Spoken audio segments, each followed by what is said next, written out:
Welcome to Kenton's videos. Enjoy the video. You start by ensuring power and access.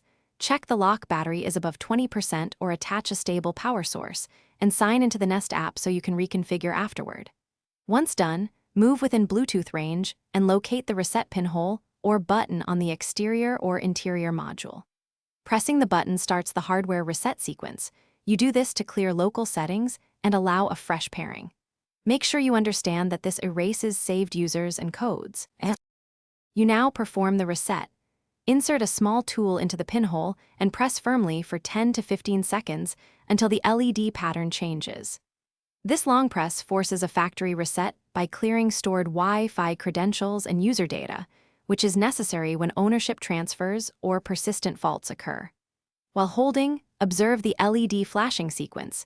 Different patterns signal progress. Release the button when the LED becomes solid or the lock emits a confirmation beep.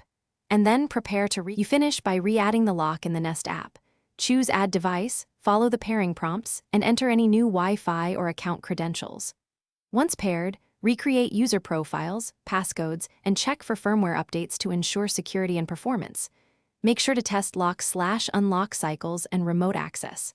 If pairing fails, try the reset again, power cycle the lock, verify Bluetooth and Wi-Fi, and only then contact support.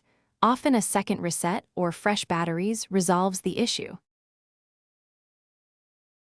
Thanks for watching. Consider subscribing if we helped you.